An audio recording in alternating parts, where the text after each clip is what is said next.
Hey everybody, welcome to Beyond the Finish Line with Joe Hardin, and today we have a super special guest. Kirk Cherep is here today. He is an ultra runner himself, the race director of Trailblazer Running, co-owner of Tempo Run Training and Events, and just an overall super rad dude. And if without further ado, I'd like to bring him forward to chat. I'd also like to mention that I will be hosting June 18th at 5 p.m. Pacific time with guest Danny Contreras. Thank you, everybody. What up?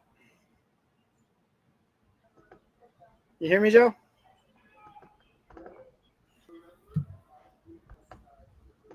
Hi. Hey, how's it going? I'll get that intro right one of these days. You're all right. What's up? I'm stoked to be here. I'm so glad you invited me on. Hi.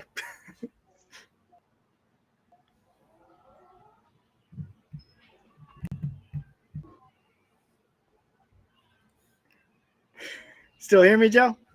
Thanks for being here. All right. Well, I just want to get down into it. How did you get into running? I guess start there. How did I get into running? So, I guess growing up, I was usually fairly athletic. Anytime we needed to run for a sport, I could do it. But my main sport growing up was wrestling. I did that all through middle school and high school, and then in 1 year in high school, I did something a little dumb and got on athletic probation, which meant I would need to miss my first few meets in wrestling the next season. And so to get out of that, I did cross country, which was the season before that. And so kind of went about it in a weird way, and then ran cross country in high school, found out I kind of liked running, but didn't stick with it until after college. Got back into running, actually through like OCR, Spartan races. Had a friend that was doing that. My brother encouraged me to do it too, and I found out I was like pretty decent at it, and started running through that.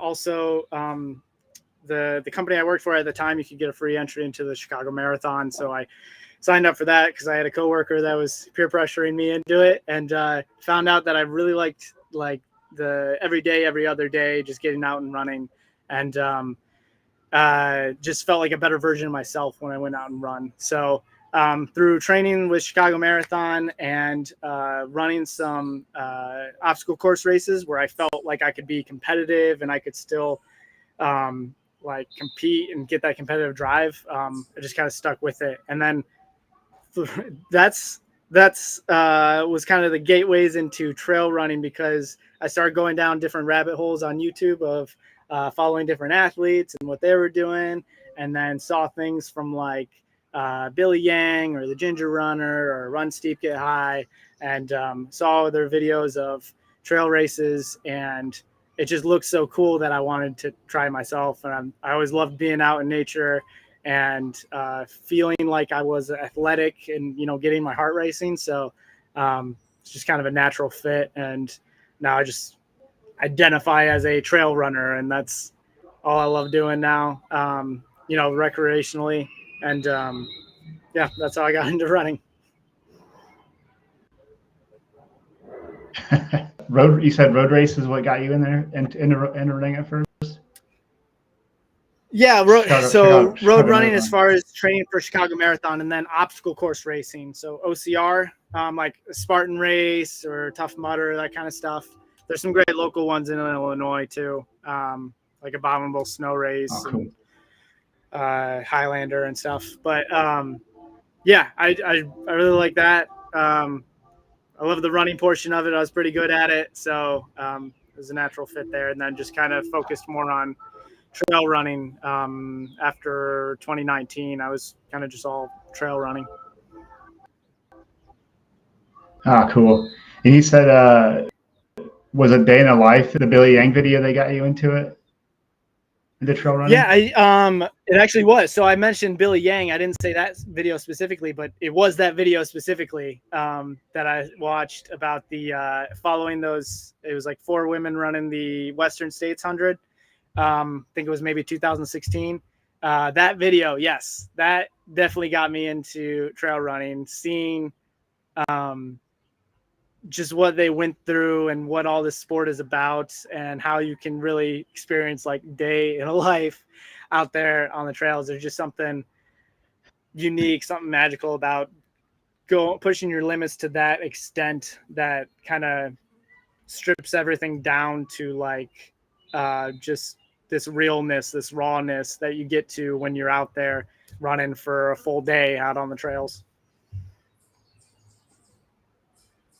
Yeah, our story is kind of similar there. It was the Why by Billy. I mean, like as soon as I saw the video, I was like, people run trails too. Like, so I pretty much, the rest is history there. That's pretty much what got me there. Well, cool, man. I have to ask, how did Trailblazer running come to be? Trailblazer Running. So I always liked kind of being on the back end of things, of events, of things that were going on. My mom had a business, or she would volunteer for different events and stuff. Like there's this cool big event in Naperville, Illinois, which is where I grew up, called Rib Fest, and she would volunteer for that, and she would be on kind of the back end things, and I would be with her like every summer. That, and I've got my stepfather-in-law runs some big softball tournaments, and I've helped out with those. And when I was really into wrestling tournaments, I would help out with some different wrestling tournaments. I love being on the back end of like events. And so when I got into trail running, I seen all these cool races that were out, maybe West or East Coast. I mean, I know there's some great ones around here too, but all the videos I'm seeing are about, West Coast races, East Coast races. Seeing like that level of an event, I'm like, I want to bring like that to here. Like I just wasn't seeing enough of that or of right around me. So I'm like, I think I can do it. Like I'm really interested in putting on events. I've done some stuff in the past, and I just want to bring like this production level of like a race event, a trail race event to Northwest Indiana. And so that was early 2020 is when I started like thinking, it was really 2019. I started thinking about that. There's some great trails just north of me at the Indiana Dunes National Park and State Park. And I was looking at what could I do to put something on there? And then I was finding out there's a lot of like permitting you have to go through for that. And like, okay, well, what do I have close by where I don't have to go through all that? And there's some trails like a mile from my house called Creekside Trails, where actually you ran for Okotoke. And I was looking at putting something there, and then it got into 2020, and COVID happened, and I was like, maybe I'll put a pause on this for a little bit. And then it wasn't until later in 2020 I got the like LLC for Trailblazer Running. I put out stuff for the first race, which was False Spring Trail Runs, which is originally going to be at Creekside and was going to be it was going to be a different name. It was going to be in the summer, but then something happened with the trails and the infrastructure that was there, so I had to move it elsewhere. And it was in I got some great trails in LaPorte, Indiana, which is where my mother-in-law lives, that I've run a bunch, and I happen to put that race on there. So I was thinking of putting on my first race. It was going to be at Creekside, but then I couldn't have it there. And so last minute, I found a new place to have it, and I still put on the race. And that was the first one in 2021 in March. So that's how Trailblazer Running came to be in the first race we put on. Oh, cool. Yeah, man, I'm just so jazzed what you're bringing to like the Midwest trail running scene. It's like, to your point, you see all this stuff about the East Coast and West Coast, and it's like Indiana and like the Midwest is like this hidden gem. I'm so glad that all these things are popping up, like all these, not just ultras, but even like the sub ultra stuff, like the Okotoke, for instance. It's just super exciting to see all this stuff come up. Like Trailblazer Running, and then I know like Crazy Legs and some of the 10 mile stuff. It's kind of cool to see like all these things like sprouting right here. You don't have to necessarily go out west to experience all that, and that's what I loved about Okadoke. That was actually my second like sub ultra distance trail race. It's certainly one that meant a lot to me, obviously, as I've told you and written about. But um, so tell me about the concept of trail golf and how that came to Oh be. yeah, Actually, so I kind of need to know more about this. for sure. Yeah, because you're gonna be coming out to help with that. So Yeah. trail golf was actually the first concept I had when I was starting up Trailblazer Running. It was the first race I wanted to put on, but then I was realizing I just wasn't ready to roll that out. I didn't know enough about putting on races, and it was a lot of logistics, a lot of moving parts with it.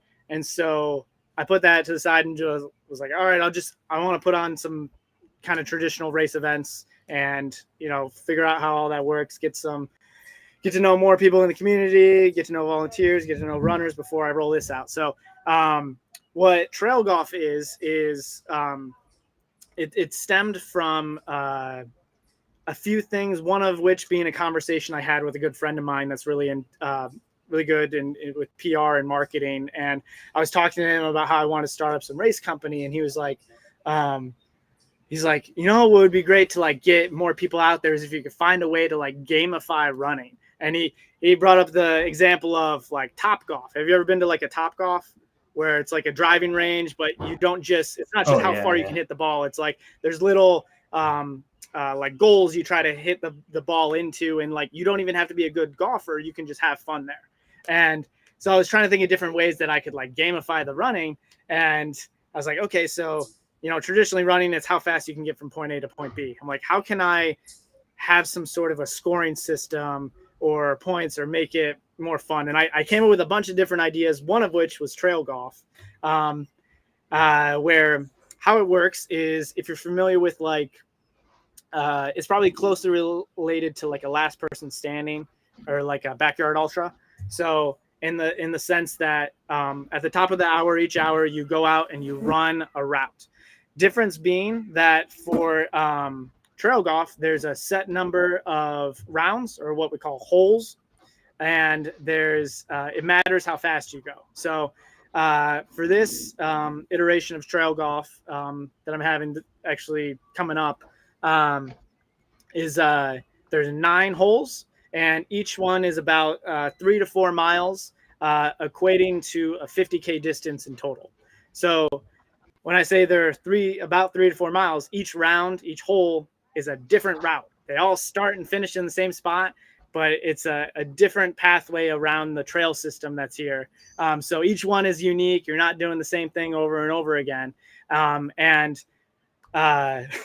know I'm jumping all over the place, but so how the scoring system works, You're like, okay, I think I get it. It matters how fast you go, because the time window that you finish in, you get a score. So like a stroke score, think of golf like eagle, birdie, par, bogey. It's 2, 3, 4, 5, 6 strokes. So if you run the route in a sub 8-minute pace, you just eagled that hole. You got 2 strokes. If you do it in an 8 to 10-minute pace, it's a birdie 3 strokes, par is 10 to 12 minutes, and then goes on from there. So you have an hour to do each route. Depending on when you get back, you get a score. At the end of the 9 holes, it's the least score. Whoever has the lowest amount of strokes wins. So there are time windows that you can finish in. So it's not just about how fast you go. It's like you need to strategize there. Like you don't want to, I would, if I was running it myself, I would strategize and try to get the most out of each of my points or my strokes. So like you would, if you have a window of 8 to 10-minute pacing, like you try to get closer to that slower thing so that you're not wearing yourself out and you get the same score. If there's, I know I'm throwing out all the rules here. If you if there's a tie-in score, it goes to the least amount of time on course. So that's the only time where it's really your true like time on course that matters. But other than that, it's the amount of strokes. So questions about that? I know I just threw a bunch out there. Oh man, no, that is so cool. Like I had like obviously I've been on the website and I was like checking it out, but I didn't fully grasp it. So it is kind of like it is kind of like a backyard, which I love backyards too, but that is a totally different spin. That's super cool. Man, so how did that all come together? You're just like, that's it. Like this is. I know you said you had a guy that's good at PR and marketing, but like, what made you like land on that one specifically? I got a squirrel behind me that's like doing crazy things, so it's distracting me. But how did I land on that? So it just seemed like the least gimmicky gamified version I came up with. I came up with a few different ones that aren't fully fledged out that I don't need to share, but they're that one seemed like something that could like it was both fun and unique, and you could do it just for fun, but you could also be competitive with it. Like it's a form, like if you wanted to take it seriously and you're like, I want to win this thing, I want to compete with it. It works that way. Like you can go fast, or you can just take it. Maybe your goal is like, I just want to get bogeys every time, or I want to see if I can get a par one time. You can do it that way. You can try to like best yourself each hole. And it didn't start as fully fleshed out as it is now. Originally, I was just going to have it as the same route each time. But then I was like, it's not complicated enough. Let's make it more complicated. And I made each hole different, which is a fun sort of logistical nightmare in itself, because now I have to mark 9 different routes and have them differently marked so that people don't get them confused with each other, which I figured out a system for that, and hopefully it works well on race day. Cool. Yeah, man, like I don't know if you remember this or not, but I got lost at Okotoks, which you marked very well. It wasn't your fault. It was me. I'm just terrible at it. So I bet I would just be, who knows where I'd wind up at trail golf. But yeah, that's so rad. Yeah. I didn't know if it had anything to do with. There's a golf course close by, right? Or that might be. There is, yeah. Okay. So yeah. There's the Creekside Golf Course, which is the trails kind of wrap around it. It wraps all around it. So there happens to be a golf course there as well, which is interesting. But we will not be running on a golf course at all. We won't be, hitting balls or, swinging anything. It's trail running. It just takes the scoring system from golf and a little bit of the theme and lingo from it to make it a fun kind of theme. Yeah, they probably wouldn't want Hocus Speed Goats and Solomon's on their green anyways. No, that might be frowned upon. I don't know if they would like that.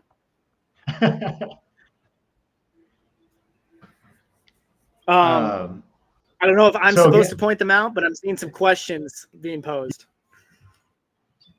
Yeah, so we have a couple of questions in the back room, if you don't mind. Sorry, Kurt, go ahead. Yeah.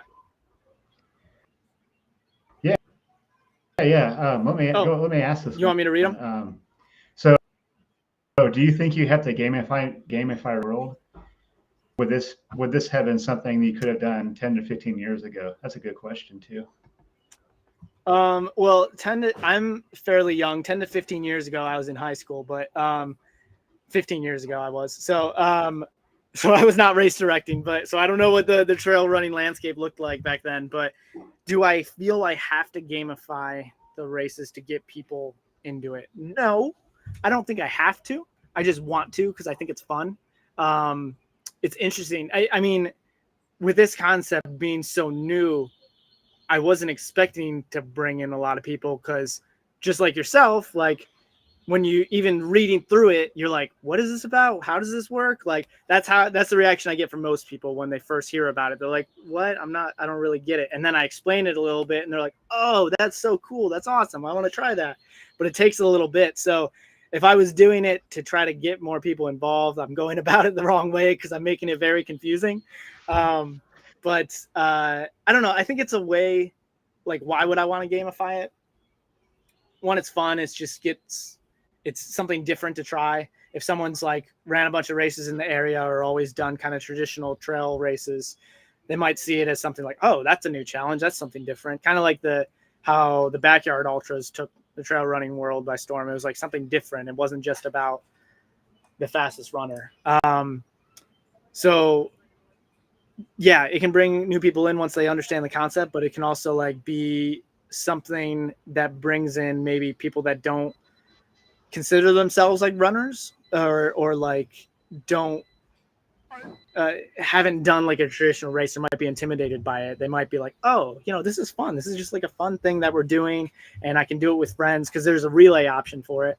And maybe they'll be like, oh yeah, I'll just go and run one of these. That sounds like a fun thing. And I can bring people in that maybe wouldn't have done a race otherwise if it wasn't like in this format. Yeah, I could see that, because I was intimidated by ultra distance, like a standard ultra distance trail race. So I went backyard to get my first ultra distance. And I could see that as well. Like, it's kind of like you get to wet dip your toes a little bit and not, maybe participate in like some big out and back or something that might scare you, or like I was terrified of them. That's why I went backyard at first, but yeah, it's cool. I can't wait to see this from like the sidelines. So that's rad, man. I like this. Okay, so we have another question. Are you actually a golfer yourself, Kurt? Not really, surprisingly. Not really? I maybe go once a year, like with my dad, but like most years it's been not at all. So no, I just know some golf terms. I've got some friends that golf a lot. I don't know. I just think it's a cool format of a sport and unique scoring system. And I don't know. It was just something unique. And that's why I went with it. I thought of the idea. And then the more I thought about it, the more I figured out how it could work and how I could connect kind of the formatting of golf or the lingo of it with what we're doing out on the trails. I was like, oh yeah, this is fun. I got something here. But no, I'm not really a golfer at all. I'm not good. It takes me, if I do golf, it's usually not a full 18 holes. It's like 9 holes, and it's not till like the 9th hole that I get my like drive down, and I'm not just hooking it off to the right or whatever, or slicing whichever term it is. I don't even know which term it is because I don't golf that much. Yeah, I can drive all like a million yards, but I can never make it go straight anyway. So there's no way I'd ever be good at it. So I want to back up a little bit to how I actually met you, Kurt. Sure. Okodoke races. It was my second sub ultra trail race that I did, and I didn't know what to expect. Yeah, I drove a couple hours up there, camped out the night before with ended up being some awesome people. I got to meet Jeff. He's super rad, and then that morning I ran Okodoke, and it changed my life, man. Like just the atmosphere that you provided, just that everybody provided, and it always stuck with me. There's something that I saw you do, and I can't speak for everyone, but I saw you give everybody some time at that finish line that day, and all the way up until the last people, which was, I was bringing up the rear with the back of the pack, and that's something that always stuck with me. And I guess it's not a question, it's just something I wanted to say and kind of give you a shout out. That's something that you don't see a lot, in a lot of events, but trail racing, is different obviously than road running, but that's just something that always stuck with me. Not a question. It's just something that always like really impressed me. And it's kind of why I've always, as soon as I got this platform, I wanted to talk to you more. So just more of just a shout out, man. That was just, it meant something to me that Okotoks trail races did. Yeah, certainly. I really appreciate that. Thanks. Yeah, you had told me that before, and you put that in your that article you wrote about it. But what I want to say about that is that mostly stems from like I just really like the races I put on. I put them on because I would love to go do it. I would love to go run it, and I wanted to build more of a community in my area with trail runners and meet more people. And so when I put on the race, I don't get to run it, and I don't often see the people because they're out running it. So it's not till they get back from the course that I'm able to like talk to them. And I just want to like talk to people, get to know them. And I want to ask how the race was, how the course was. Cause I'm like trying to live, vicariously through them. Cause I'm like, I want to know what it's like to run these races. That's why I put them on. Cause they excite me. So I want to be like, how was your race? How was it? How were the trails out there? Was it great? Like, what'd you think about this portion? And then I'm like, what trails do you run back home? Like it's my time to be with the trail running community, get to know them, find out how the race was and stuff. So that's one thing that's got me really excited about this new format, Trail Golf, is they're going to be coming back each hour, and they're going to have a lot of downtime because a lot of people will finish within, a half hour, 45 minutes of that hour. And so they'll have time to be back, chit chat, talk and stuff. And I'll be able to be, with my people and talk with them and see how it all is. So I'm really excited about that. Not just me being with them, but everybody being with each other. Cause that's something I hear from some of the other runners at the races is like, hey, I had a great time. I talked to some people, but I wish I got to talk with more. And, they were maybe much faster than me or slower than me. And so I only saw them for a little bit. And with this sort of format, similar to the Backyard Ultra, everyone comes back every hour. So you're going to be with the community each hour, no matter if you're front of the pack, back of the pack, mid pack. So that's something that's going to be really special about this and that I'm excited for. Yeah, that's going to be so cool. Like I've done 2 backyards now, and I still talk and run with people that I've done my first 2 backyards with. So it's going to be cool that you create something kind of like that. Because I mean, my favorite running friend of mine I met at a backyard, and that backyard, I still talk to some of those people, and I actually keep in touch with some people from Okotoks still, which is cool too. It's kind of cool, the community that's being formed around here. It's pretty rad. Yeah. So why Creekside Trails? I think you mentioned you live close, but why Creekside Trails? First of all, I just want to apologize. I am outside, so you're going to hear sounds. There's a dog barking right now. I'm sorry if you can hear that, but why Creekside Trails? Fun place. So they're built by or headed up by a lot of the mountain bikers in the area. So they like to make, winding trails, single tracks, some kind of ups and downs and bumps and stuff. And those are the kind of trails that I like, that they're hard to find around here. Cause a lot of, I don't know who's in charge of making some of the trails around here for bikes or whatever, but or maybe it's just a product of our environment being so flat, but so many trails around here are just like nice, smooth, paved, crushed gravel, or like just easy going trails. And I'm like, yeah, it's all right if I'm just doing a training run and I'm just trying to get the miles in, but like, I want to be out there and explore and like be winding back and forth and going up and down. And I love that variability of trail running. So when I can run on trails like that, I really love them. Creekside is all about that.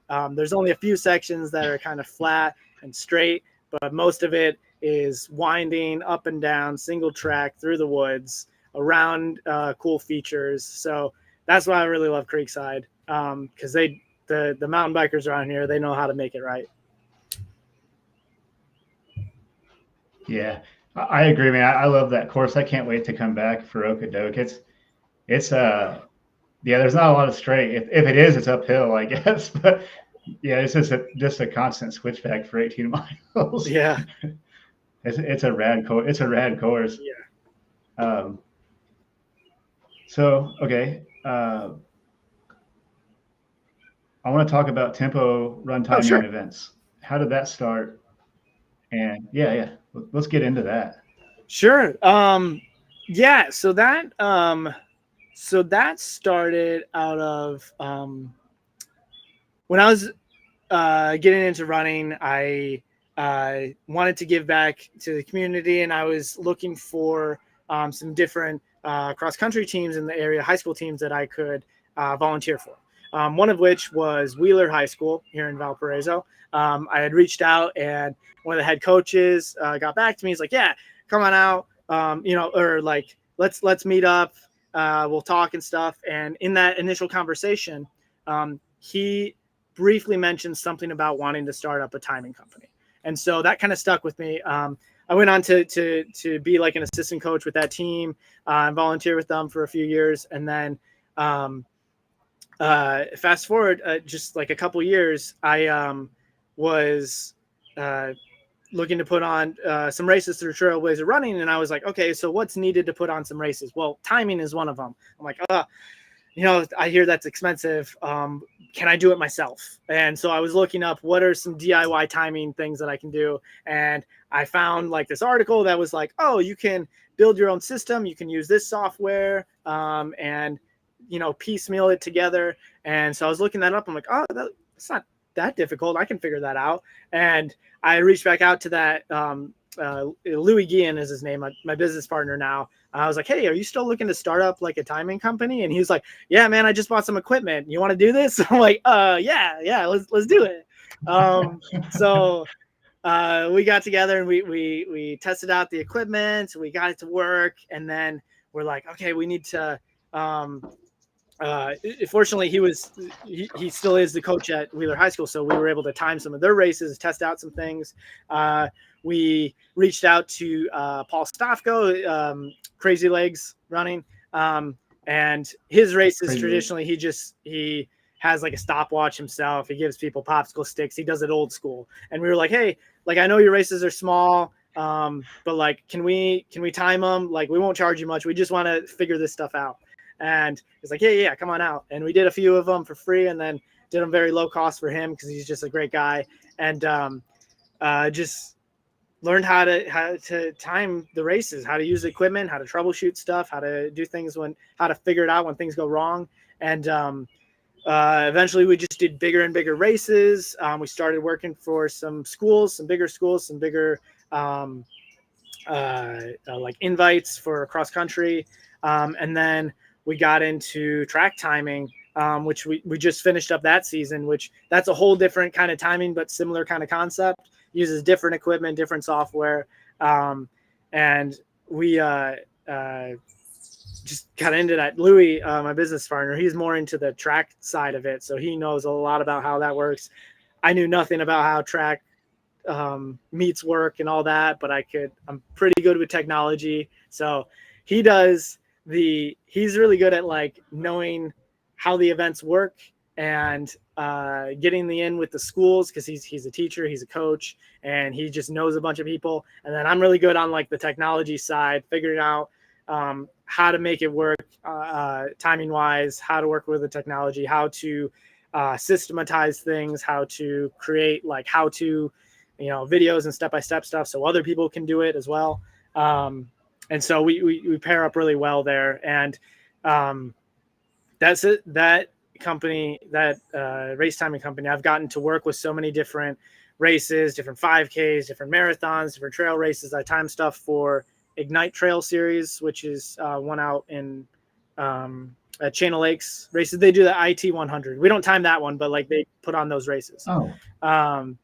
And through race timing, I've also kind of accelerated my learning curve of race directing, because I'm around all these races. I see what goes on. I see, maybe the pitfalls of some races. I see what they do well, and I'm able to incorporate that into my races. So there's a synergistic component of being able to time races and put races on myself. That's so cool how that all comes together for you. That's amazing. Question though, how far will you travel for races? How far Is it will mostly the I travel? Midwest, or do you travel anywhere outside of it? I I mean, if the opportunity comes along and it's a race I want to be at, I will travel to it if they, if they pay the right price. But how far we have traveled, I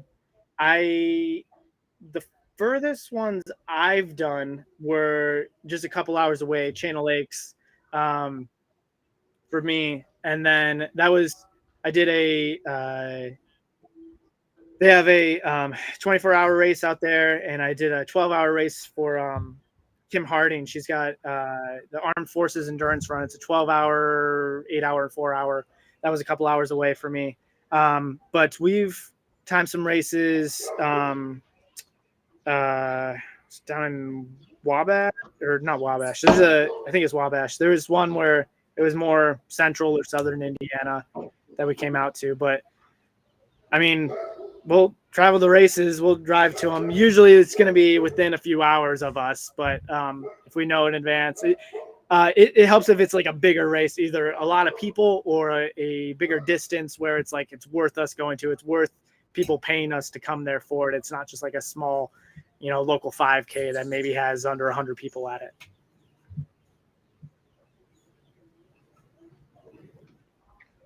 Oh, you said Channel Lakes, and then you timed No, IT 100. IT 100 is a race that Ignite Series puts on. I'm not the one that times that. We're not the one that times that, Okay. but the other races they put on, which is like the Glacial Esker 24-hour, and they've got the Ignite Trail Marathon and Half Marathon. Okay, cool. Those are ones that we've timed. And I mean, I was like, if cool you time, it'd be so rad if you timed the IT 100. I just signed up for that today. Oh yeah, yeah, nice. That's a cool race. I'd like to go out there and volunteer for that, be part of it. I've got that's end of October, right? Yeah, October 12th and 13th.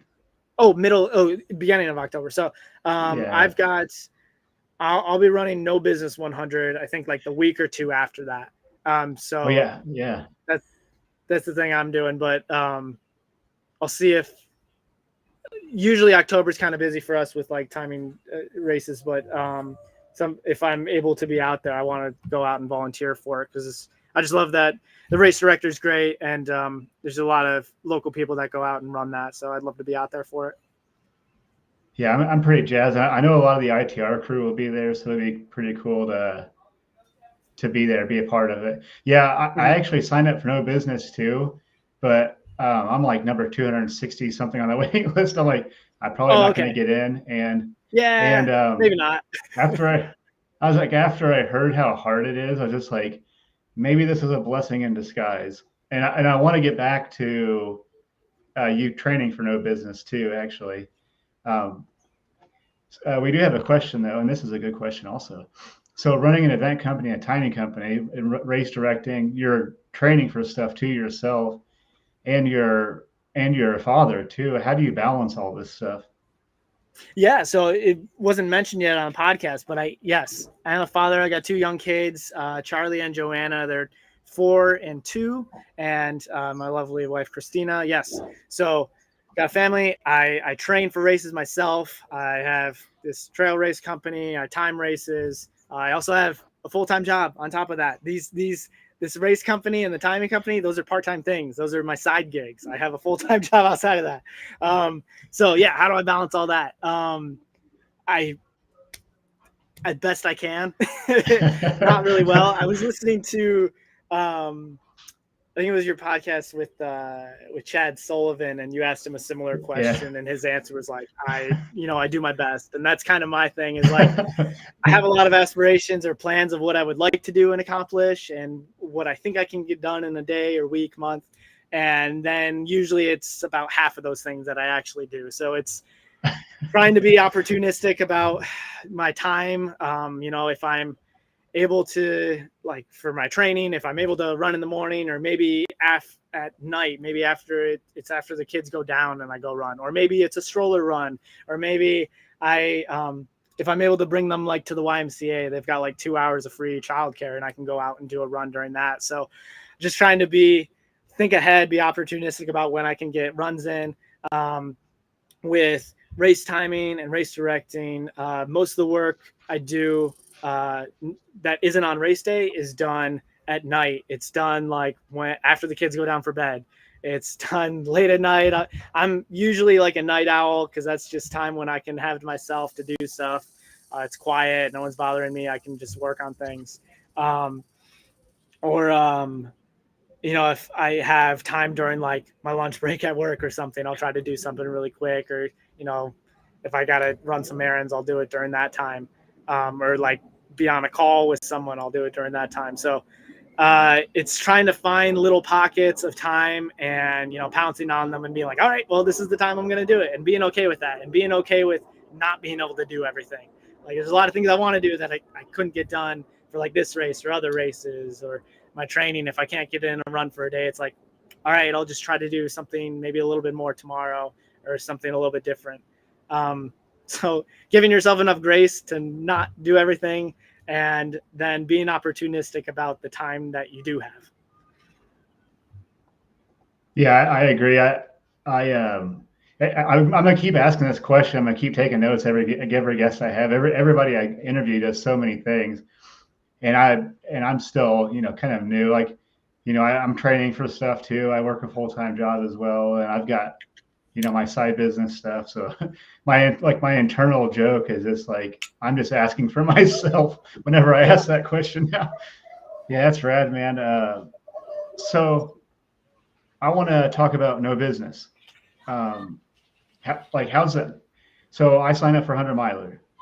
Mhm. So how's training going? Like, what do I have to look forward to for training for 100 miler? Like, just give me all the nitty gritty of getting ready for something like no business, which I heard is an extremely hard race. Like when I've told people that I even put my name on the waiting list, they're like, oh, like no business. Yeah. I was just like, all right. So just run me through like kind of what you're going through with that. Yeah, just a lot of running. So I outsourced my training program to a certified coach because I don't know what I'm doing with my training. So Reese, his name's Reese. Oh, his last name is so hard to pronounce, and I asked him about this yesterday. Slobodaninook is his last name. It's like Russian or something. But Reese, he's a really fast runner. He coaches for Ornery Mule Running, Racing, and has run a bunch of their races, set some fast times. But he knows what he's doing. He puts together a race plan for me, and I just follow it because I love just being able to look at a plan and be like, oh, I'm running 8 miles today. Okay, I'll go run that. Or like, oh, today is a treadmill workout with incline, and I'm doing like a mile at 10%, a mile at 12%, a mile at 15% or something, and doing that. And I can just look at the plan and be like, oh, okay, that's what I'll do. I don't have to think about how it's going to help me or how I'm going to get there. I can just follow the plan. So that being said, I can only tell you like what I've done so far. I don't know what my plan is moving forward because I only know it when I see it like the day of or a few days before. So what I have been doing is other than building just a strong base of a lot of miles, a lot of time on feet, my coach has been prescribing me some runs of kind of one I just mentioned where I'm on like a treadmill and just increasing the incline steadily over time, and then doing some like fast runs after doing a climb, so that you're figuring out how to get a climb and get a steady climb and do it like at a reasonable pace, and then going into like a strong hike, and then getting to like a summit and being able to be on flat and run for a while. So being on really tired legs from climbing, but still being able to run at like a quick pace, like a 5K pace or something.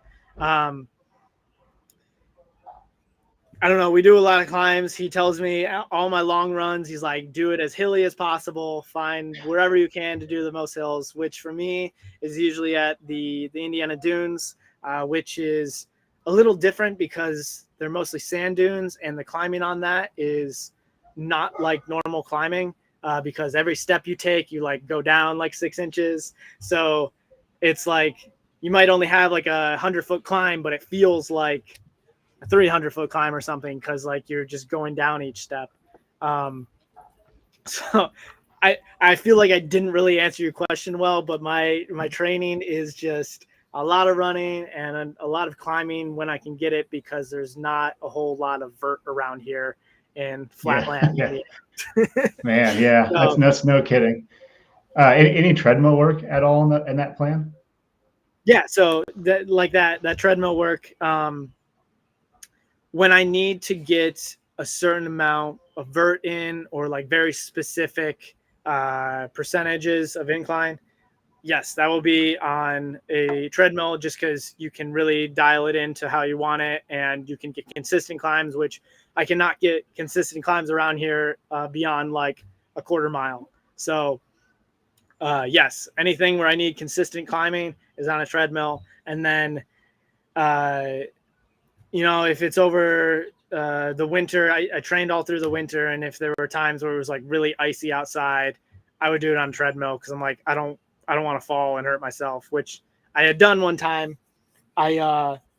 Before I was very hesitant to like run on treadmill, because I'm like, oh, it's the treadmill. I hate doing it. But then I had a run I did in the winter where it was icy outside, and I went around a turn, and my feet just slipped out from under me, fell on like my tailbone. I like couldn't walk well for like a day, and I was like, oh, like I must have broke something. I did something bad. Turned out it was, I don't know, just inflation or something was pushing on a nerve, and I was fine like a couple days later. But that really scared me. I'm like, that could have been so much worse. That could have totally sidelined, my training. I could have been out for like months. And so that from then on, anytime it was like really cold and icy outside, I was like, I'm just going to go on a treadmill and get my run in that way. Because it's just much safer, and it's really not that bad being on a treadmill once you get used to it. I mean, you can like I can like watch something, like I can bring like an iPad with me and just like catch up on a show or something while I'm running, or really listen to a podcast intently and just kind of zone out. So it's just different. It's a really good training tool, using a treadmill. I'm not against them anymore. I like it when it's needed. Yeah, I agree. I used to crap on treadmills up until maybe just like 2 months ago, because I'm like, yeah, like saying that, kind of like what you said, the treadmill and blah blah blah. And then this last winter, I mean, it got kind of cold, and my wife at one point, it got down to like -2, and she was just like, I don't want you to run outside. Because I mean, she's worked in EMS her whole life up until recently, and you can't like take that out of her. So she's just like, bad things happen to people in -2-degree weather. So I started running on a treadmill, and then we finally got like this hand-me-down one of our own.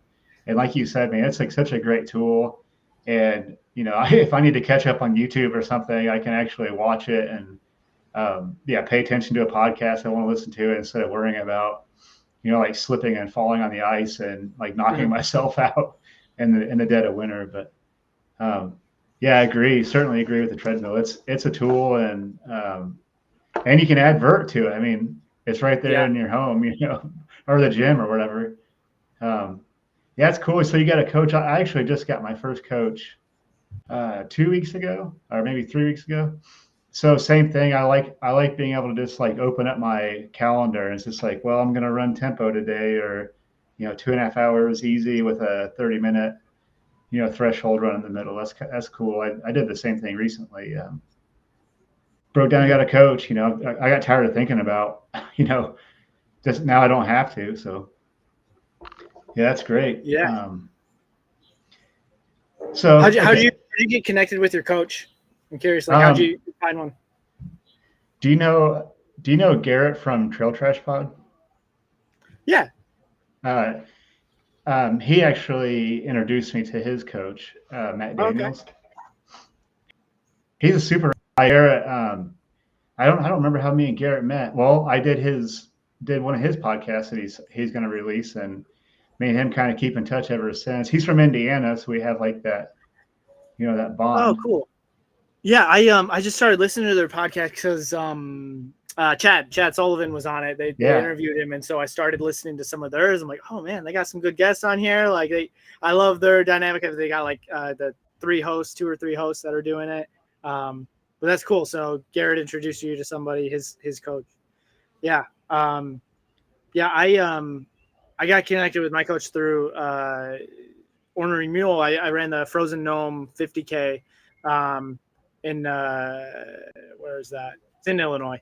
But he was there at the race. I started talking to him. He told me he mentioned he was a coach, and just I heard about some of the races he was doing, and like when I had a coach in the past, but then I got injured. No fault to her, but got injured and kind of fell off that for a while. And then when I was getting more serious and signed up for the 100, I'm like, I really need a coach. And then I had talked to him recently and kind of, we just clicked, and then reached out to him and had him coach me. He's been great. So yeah, it's weird how we like get connected with different people in the trail running yeah, world.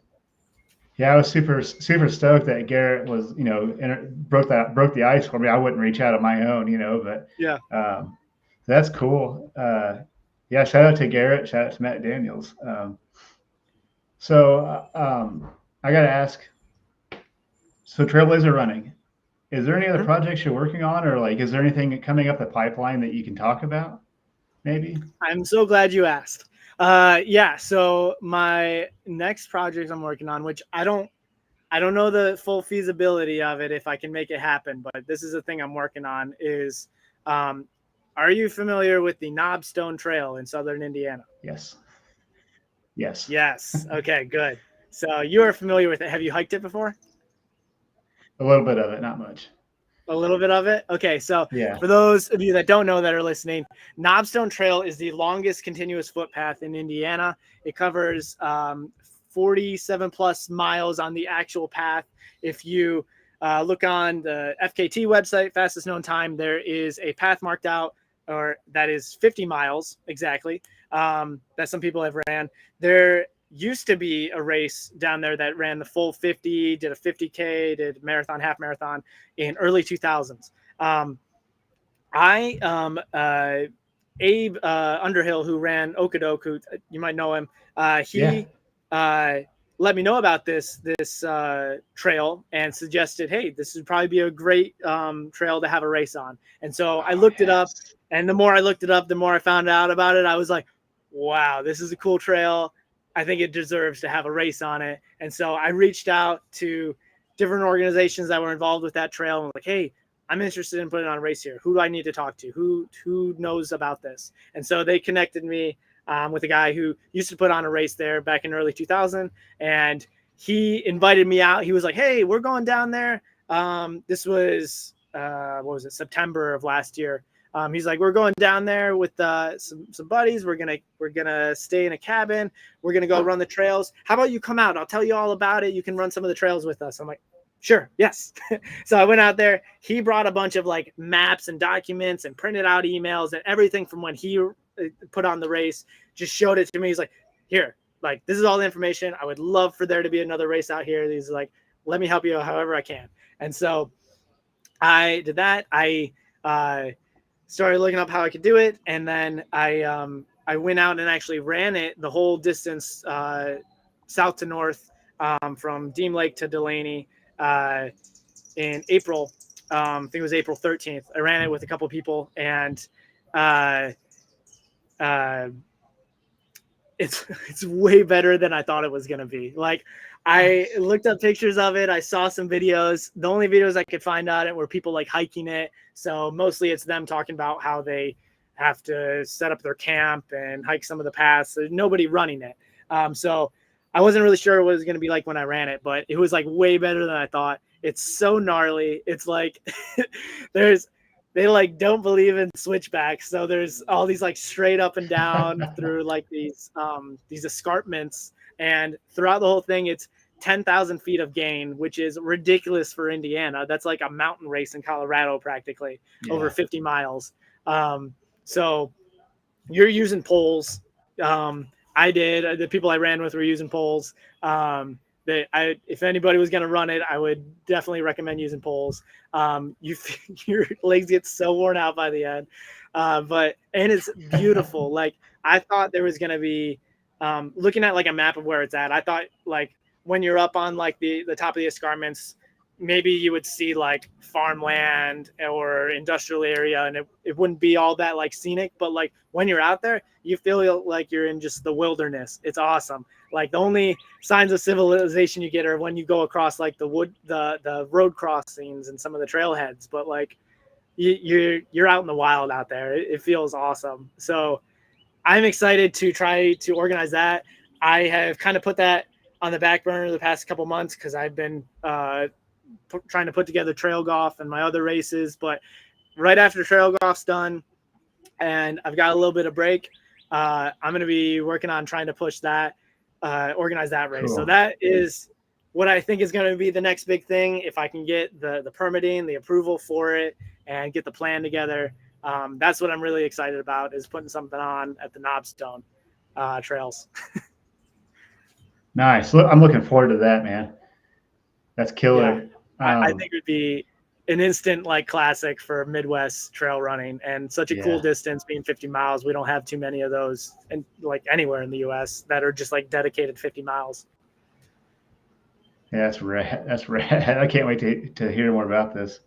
So real quick before we go, we're almost out of time. These are never long enough.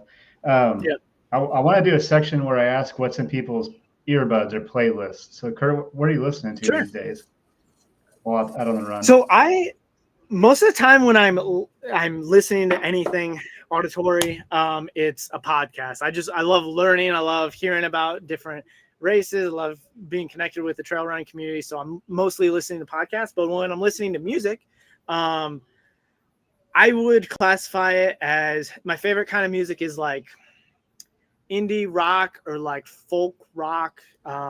So good example of some music I like is like Nathaniel Rateliff and the Night Sweats. Michael Now is spelled N-A-U. And then more like rock stuff like the Black Keys or the Strokes. I really love that kind of music, kind of, garage rock stuff. And then just kind of folk stuff, not quite country, but like where it's kind of story driven. I love like when the vocalists, when the music really gets like a feeling out there, and it's not always like a happy feeling, but it's like a real feeling. So I love music that taps into that. So those are the kind of things I listen to. Cool, man. Beautiful. I'm not too far from you there. Let me just say thank you so much for coming, and let me chat with you some more. It's been awesome getting to know you. And I'm looking forward to seeing you this weekend, actually. I can't wait to be on the other side of these. I can't wait to be on the other side of these events. And Kurt, man, thank you so much. Keep doing what you're doing, man. You're creating a cool community. Will do. Thank you so much for inviting me on and having me on your platform. This is so cool. I'm excited for you.